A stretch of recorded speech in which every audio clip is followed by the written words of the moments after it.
베트남에서 범죄 저지른 한국인들은 어떻게? 그 수와 유형, 그리고 외국인의 수감 생활. 2024년 외교부가 발표한 재외국민 사건 사고 통계에 따르면 한 해 동안 해외에서 범죄를 저지른 한국인은 총 3,255명이다. 이 숫자는 단순한 통계 이상의 의미를 지닌다. 누군가는 단순한 실수로, 누군가는 의도적인 불법 행위로 현지 법망에 걸린다. 그렇다면 그중 베트남에서 발생한 한국인 범죄는 얼마나 될까? 1. 베트남 내 한국인 범죄자 수는 공식 통계에 따르면 최근 3년간 베트남 내에서 형사사건에 연루된 한국인은 해마다 약 100여 명 내외로 추산된다.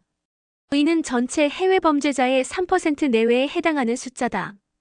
외교부 주베트남 한국대사관, 현지 교민사회 등에 따르면 코로나 사태 이후 한국인의 베트남 장기 체류가 늘면서 사건 사고의 빈도도 소폭 증가했다.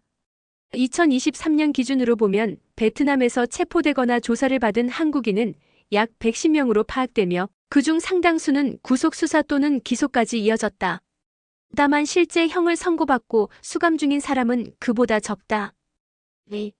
주된 범죄 유형은 마약 관련 범죄 가장 엄격하게 처벌되는 범죄로 실제로 몇몇 한국인들이 마약류 반입, 흡입, 유통 혐의로 중형을 선고받았다.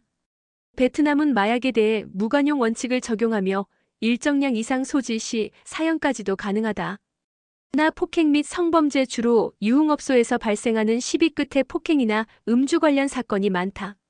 성범죄는 현지 여성이나 동남아 타국 출신 여성과 관련해 발생하는 경우가 있으며 처벌 수위가 한국과 달리 매우 단호한 편이다. 타 불법 체류 및 노동 관련 법 위반 유학생 비자나 관광 비자로 입국한 후 무단으로 체류하거나 불법 영업에 관여한 경우도 많다. 특히 마사지숍, 온라인 도박 중개 등에 연루된 사례들이 보고된다. 따라 사기 및 경제범죄 주로 교민사회 내부에서 금전거래나 투자 사기, 임금 체불, 렌트카 분쟁 등으로 발생하며 민형사 병합 사건으로 이어지기도 한다. 3. 베트남에서의 수감 생활은 한국인을 포함한 외국인이 베트남에서 범죄로 인해 체포되면 먼저 구금구치소 상태에서 조사를 받는다. 이후 기소 여부가 결정되며 법원 판결 후 수감된다. 외국인의 경우 다음과 같은 특수성이 있다. 통역 제공 공식 조사 및 재판 시 통역이 제공되지만 수사 단계에서 전문 통역이 항상 보장되지는 않는다. 이로 인해 의사소통에 어려움을 겪고 억울함을 호소하는 사례도 있다. 생활 환경 수감 시설은 일반적으로 베트남 현지인과 동일하게 적용되며 위생, 음식, 의료 등에서 열악하다는 평가가 많다. 특히 한국인들은 음식이나 위생 문제, 문화적 고립감으로 인해 정신적으로 큰 충격을 받는 경우가 많다. 영사 조력 구속 직후 한국 대사관 또는 총영사관에 통보되며 영사 면담과 필요한 법률 안내가 제공된다.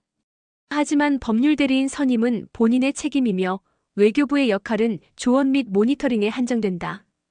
가석방 및 송환 가벼운 범죄에 한해 형기의 일정 부분을 마친 후 가석방이 가능하지만 중범죄는 엄격하게 적용된다. 양국 간 수용자 이송 협정이 없는 경우 형기를 모두 베트남에서 복역해야 한다. 4. 외국인 전용 수감시설. 베트남에는 외국인 수감자를 따로 수용하는 교도소가 일부 존재하는데 특히 호찌민시 인근 동나이성에 위치한 수언록 교도소가 대표적이다.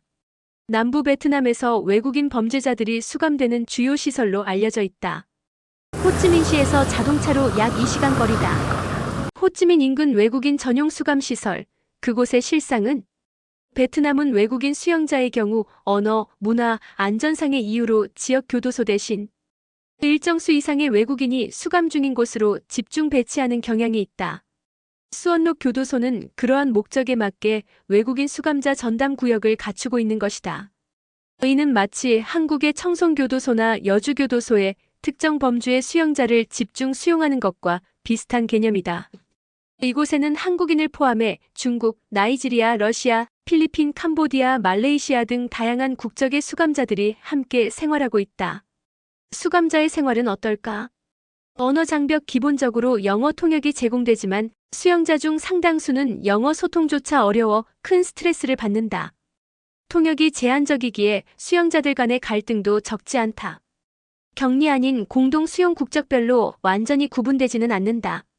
문화적 충돌이 발생하지 않도록 배치의 주의는 기울이지만 기본적으로는 단체 생활이다. 식사와 위생 베트남식 식사가 기본이며 영사나 가족이 간헐적으로 보내주는 음식, 위생용품 등으로 보충한다. 고추장이나 라면, 치약 같은 단순한 물품도 수감자에겐 삶의 질을 좌우하는 요소가 된다. 면회 및 서신 한국 대사관의 영사 면담은 정기적으로 이루어지며 가족의 면회는 허용되나 절차가 복잡하고 대개 베트남 현지인을 통한 접근이 요구된다. 편지와 책, 사진 등을 받을 수 있으나 검열을 거친다.